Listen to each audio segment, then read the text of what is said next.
Crime and Punishment by Fyodor Dostoyevsky, Part 6, Chapter 4. "You're not perhaps, yes, I told you myself," began Svidrigailov, "that I was in the debtor's prison here for an immense sum, and had not any expectation of being able to pay it. There's no need to go into particulars how Marfa Petrovana brought me out. Do you know to what a point of insanity a woman can sometimes love?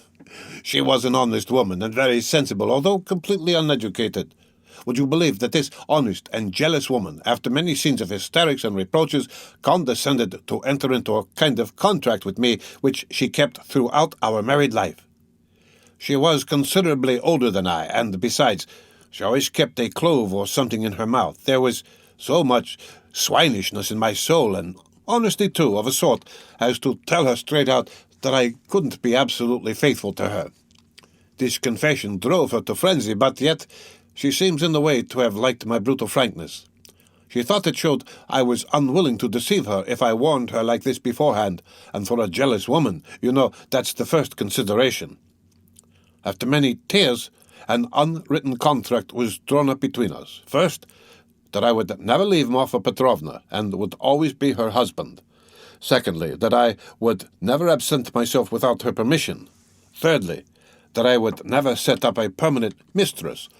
Fourthly, in return for this, Marfa Petrovna gave me a free hand with the maidservants, but only with her secret knowledge.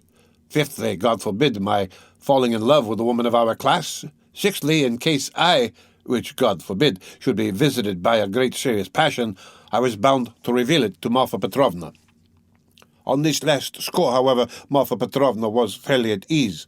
She was a sensible woman, and so she could not help looking upon me as a dissolute profligate incapable of real love. But a sensible woman and a jealous woman are two very different things, and that's where the trouble came in.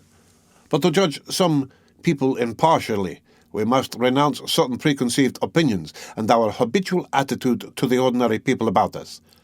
I have reason to have faith in your judgment rather than in anyone's. Perhaps you have already heard a great deal that was ridiculous and absurd about Marfa Petrovna. She certainly had some very ridiculous ways, but I tell you frankly that I feel really sorry for the innumerable woes of which I was the cause. Well, and that's enough, I think, by way of a decorous oration funèbre for the most tender wife of a most tender husband.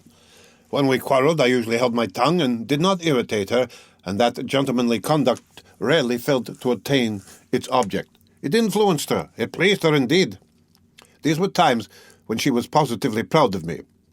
But your sister she couldn't put up with anyway, and however she came to risk taking such a beautiful creature into her house as a governess. My explanation is that Marfa Petrovna was an ardent and impressionable woman, and simply fell in love herself, literally, in love with your sister. Well, little wonder. Look at Avdotia Romanovna. I saw the danger at the first glance, and what do you think? I resolved not to look at her even. But Avdotia Romanovna herself made the first step. Would you believe it? Would you believe it, too, that Marfa Petrovna was positively angry with me at first for my persistent silence about your sister, for my careless reception of her continual adoring praises of Avdotia Romanovna? I don't know what it was she wanted. Well, of course, Marfa Petrovna told Avdotia Romanovna every detail about me. She had the unfortunate habit of telling literally everyone all our family secrets and continually complaining of me. How could she fail to confide in such a delightful new friend? I expect they talked of nothing else but me, and no doubt Avdotia Romanovna heard all those dark, mysterious rumors that were current about me. I don't mind betting that you too have heard something of the sort already. I have. Lutsen charged you with having caused the death of a child. Is that true? Don't refer to those vulgar tales, I beg, said Svidrigailov with disgust and annoyance. If you insist on wanting to know about all that idiocy, I will tell you one day. But now, I was told, too, about some footman of yours in the country whom you treated badly.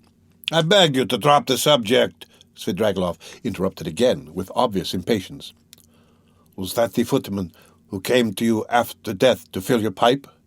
You told me about it yourself. Raskolnikov felt more and more irritated. Svidrigailov looked at him attentively, and Raskolnikov fancied he caught a flash of spiteful mockery in that look. But Svidrigailov restrained himself and answered very civilly. Yes, it was. I see that you, too, are extremely interested, and shall feel it my duty to satisfy your curiosity at the first opportunity. Well, upon my soul, I see that I really might pass for a romantic figure with some people. Judge how grateful I must be to Marfa Petrovana for having repeated to Avdotia Romanovna such mysterious and interesting gossip about me. I dare not guess what impression it made on her, but in any case, it worked in my interests. With all of Avdotia Romanovna's natural aversion, and in spite of my invariably gloomy and repellent aspect, she did at least feel pity for me, pity for a lost soul. And if once a girl's heart is moved to pity, it's more dangerous than anything. She's bound to want to save him, to bring him to his senses and lift him up and draw him to nobler aims and restore him to new life and usefulness. Well, we all know how far such dreams can go. I saw at once that the bird was flying into the cage of herself, and I too made ready. I think you are frowning, Rodion Romanovich. There's no need. As you know, it all ended in smoke. Hang it all, what a lot I am drinking. Do you know, I always, from the very beginning, regretted that it wasn't your sister's fate to be born in the 2nd or 3rd century A.D., as the daughter of a reigning prince, or some governor or proconsul in Asia Minor. She would undoubtedly have been one of those who would endure martyrdom, and would have smiled when they branded her bosom with hot pincers, and she would have gone to it of herself. And in the 4th or 5th century, she would have walked away into the Egyptian desert and would have stayed there 30 years living on roots and ecstasies and visions. She's simply thirsting to face some torture for someone, and if she can't get her torture, she'll throw herself out of a window. I've heard something of a Mr. Razumihin. He's said to be a sensible fellow. His surname suggests it. Indeed, he's probably a divinity student. Well, he'd better look after your sister. I believe I understand her, and I am proud of it. But at the beginning of an acquaintance, as you know, one is apt to be more heedless and stupid. One doesn't see clearly. Hang it all, why is she so handsome? It's not my fault. In fact, it began on my side with a most irresistible physical desire. Avdotia Romanovna is awfully chaste, incredibly and phenomenally so. Take note. I tell you this about your sister as a fact. She is almost morbidly chaste, in spite of her broad intelligence, and it will stand in her way. There happened to be a girl in the house then, a Parasha, a black-eyed wench whom I had never seen before. She had just come from another village, very pretty, but incredibly stupid. She burst into tears, wailed so that she could be heard all over the place, and caused scandal. One day, after dinner, Avdotia Romanovna followed me into an avenue in the garden, and with flashing eyes insisted on my leaving poor Parasha alone. It was almost our first conversation by ourselves. I, of course, was only too pleased to obey her wishes, tried to appear disconcerted, embarrassed, in fact, played my part not badly. Then came interviews, mysterious conversations, exhortations, entreaties, supplications, even tears. Would you believe it? Even tears. Think what the passion for propaganda will bring some girls to. I, of course, threw it all on my destiny, posed as hungering and thirsting for light, and finally resorted to the most powerful weapon in the subjection of the female heart, a weapon which never fails one. It's the well-known resource, flattery. Nothing in the world is harder than speaking the truth, and nothing easier than flattery. If there's the 100th part of a false note in speaking the truth, it leads to a discord, and that leads to trouble.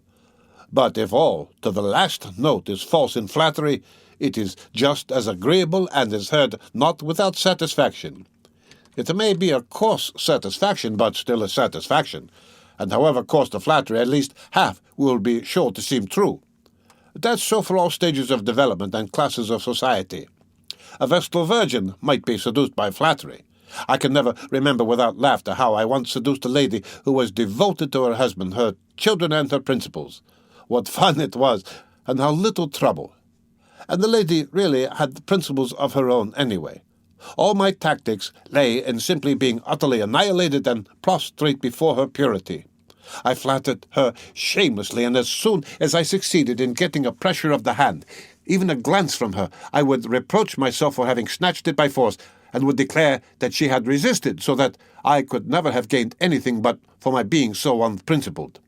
I maintained that she was so innocent that she could not foresee my treachery, and yielded to me unconsciously, unawares, and so on. In fact, I triumphed, while my lady remained firmly convinced that she was innocent, chaste, and faithful to all her duties and obligations, and had succumbed quite by accident. And how angry she was with me when I explained to her at last that it was my sincere conviction that she was just as eager as I. Poor Marfa Petrovna was awfully weak on the side of flattery, and if I had only cared to, I might have had all her property settled on me during her lifetime. I'm drinking an awful lot of wine now, and talking too much. I hope you won't be angry if I mention now that I was beginning to produce the same effect on Avdotya Romanovna, but I was stupid and impatient and spoiled it all. Avdotya Romanovna had several times, and one time in particular, been greatly displeased by the expression of my eyes. Would you believe it? There was sometimes a light in them which frightened her, and grew stronger and more unguarded till it was hateful to her. No need to go into detail, but we parted. There I acted stupidly again. I fell to jeering in the coarsest way at all such propaganda, and efforts to convert me. Parasha came on to the scene again, and not she alone. In fact, there was a tremendous to-do. Oh, Rodion Romanovich, if you could only see how your sister's eyes can flash sometimes. Never mind my being drunk at this moment and having had the whole glass of wine. I am speaking the truth. I assure you that this glance has haunted my dreams. The very rustle of her dress was more than I could stand at last. I really began to think that I might become epileptic. I could never have believed that I could be moved to such a frenzy. It was essential indeed to be reconciled, but by then it was impossible. And imagine what I did then. To what a pitch of stupidity a man can be brought by frenzy. Never undertake anything in a frenzy, Rodion Romanovich. I reflected that Avdotya Romanovna was, after all, a beggar. Oh, excuse me, that's not the word. But does it matter if it expresses the meaning? That she lived by her work, that she had her mother and you to keep. Oh, hang it, you're frowning again. And I resolved to offer her all my money.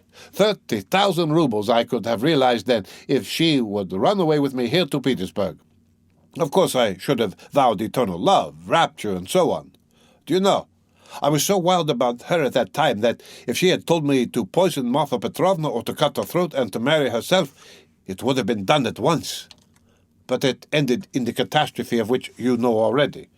You can fancy how frantic I was when I heard that Marfa Petrovna had got hold of that scoundrelly attorney Lutzen and had almost made the match between them, which would really have been just the same thing as I was proposing. Wouldn't it? Wouldn't it? Oh, I noticed that you've begun to be very attentive. You interesting young man. Svidrigailov struck the table with his fist impatiently. He was flushed. Raskolnikov saw clearly that the glass and a half of champagne that he had sipped almost unconsciously was affecting him, and he resolved to take advantage of the opportunity. He felt very suspicious of Svidrigailov. Well, after what you have said, I am fully convinced that you have come to Petersburg with designs on my sister, he said directly to Svidrigailov, in order to irritate him further. Oh, nonsense, said Svidrigailov, seeming to rouse himself. Why, I told you, besides your sister can't endure me. Yes, I am certain that she can't, but that's not the point. Are you so sure that she can't? Svidrigailov screwed up his eyes and smiled mockingly. You are right, she doesn't love me. But you can never be sure of what has passed between husband and wife, or lover and mistress. There's always a little corner which remains a secret to the world, and is only known to those two. Will you answer for it that Avdotya Romanovna regarded me with aversion?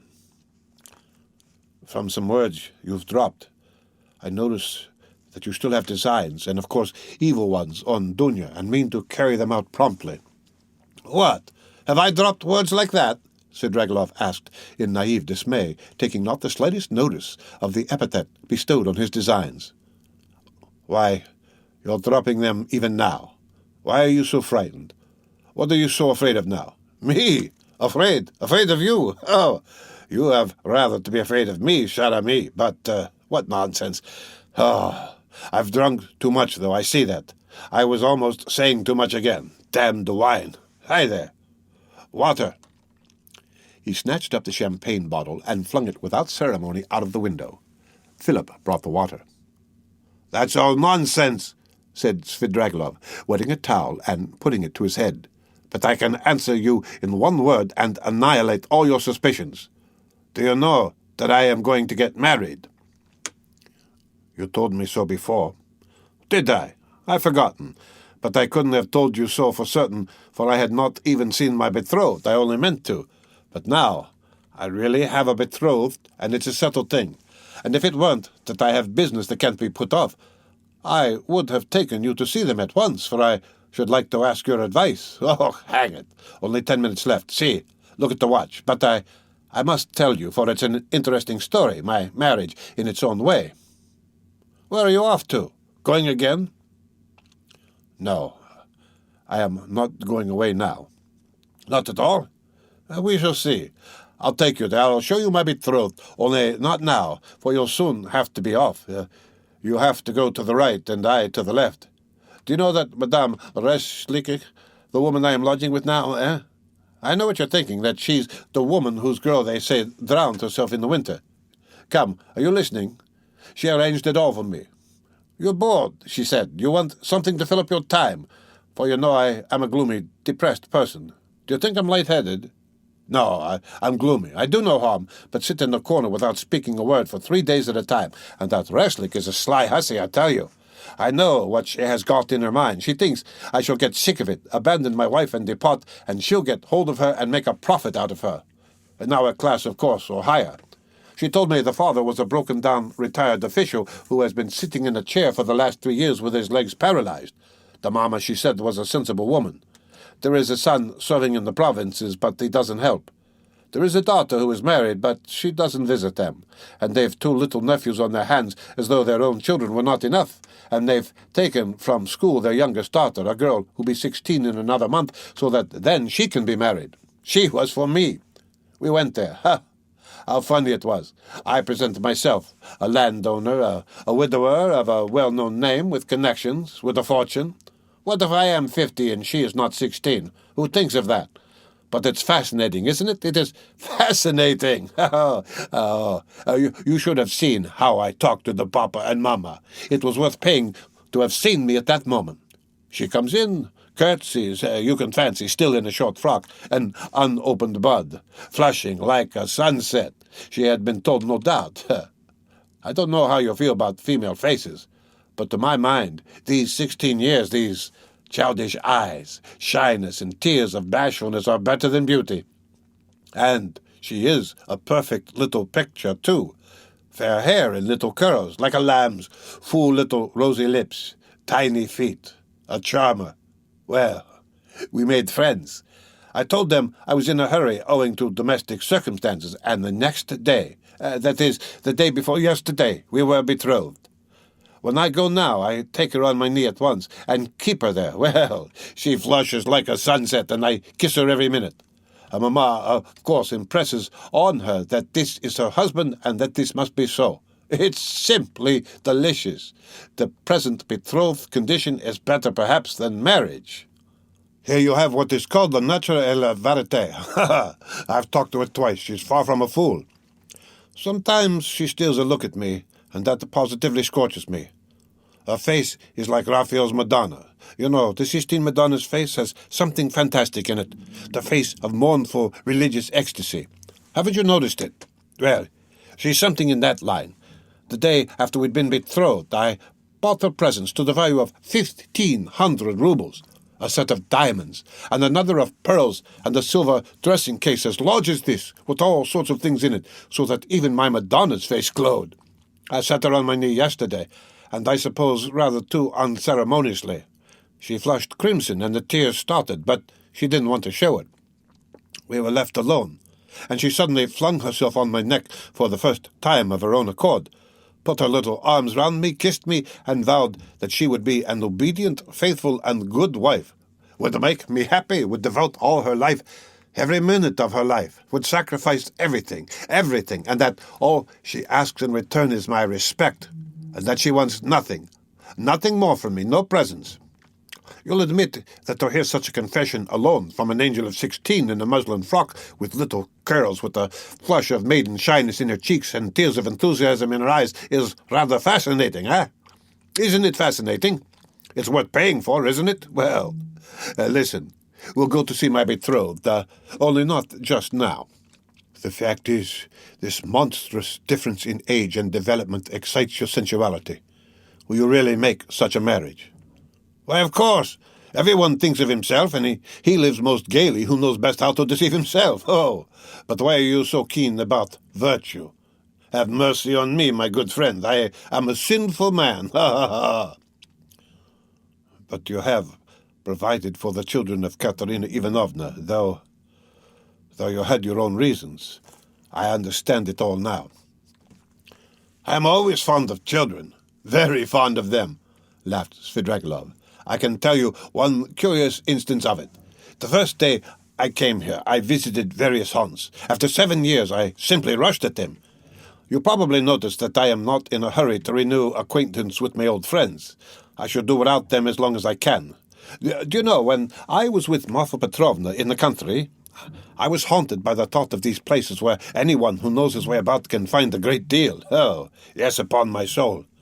The peasants have vodka. The educated young people, shut out from activity, waste themselves in impossible dreams and visions and are crippled by theories. Jews have sprung up and are amassing money, and all the rest give themselves up to debauchery. From the first hour the town reeked of its familiar odors. I chanced to be in a frightful den. I like my dens dirty. It was a dance, so-called, and there was a can such as I never saw in my day. Yes, there you have progress. All of a sudden, I saw a little girl of 13, nicely dressed, dancing with a specialist in that line, with another one, vis-a-vis. Her mother was sitting on a chair by the wall. You can't fancy what a can that was. The girl was ashamed, blushed, at last felt insulted, and began to cry. Her partner seized her and began whirling her round and performing before her. Everyone laughed, and I, like your public, even the can public, they laughed and shouted, "Serves her right, serves her right, shouldn't bring children." Well, it's not my business whether that consoling reflection was logical or not. I at once fixed on my plan, sat down by the mother, and began by saying that I, too, was a stranger, and that people here were ill-bred, and that they couldn't distinguish decent folks and treat them with respect. Gave her to understand that I had plenty of money, offered to take them home in my carriage. I took them home and got to know them. They were lodging in a miserable little hole, and had only just arrived from the country.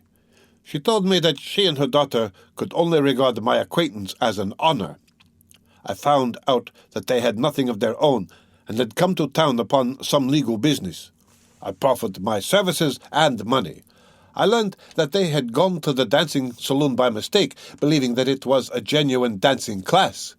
I offered to assist in the young girl's education in French and dancing. My offer was accepted with enthusiasm as an honor, and we are still friendly. If you like, we'll go and see them, only not just now. Stop. Enough of your vile, nasty anecdotes, depraved, vile, sensual man. Schiller, you are a regular Schiller. Oh, levator vater seniker. But you know, I shall tell you these things on purpose for the pleasure of hearing your outcries. I dare say, I can see I am ridiculous myself, muttered Raskolnikov angrily. Svidrigailov laughed heartily. Finally he called Philip, paid his bill, and began getting up. I say, but I am drunk. C'est causé, he said. It's been a pleasure.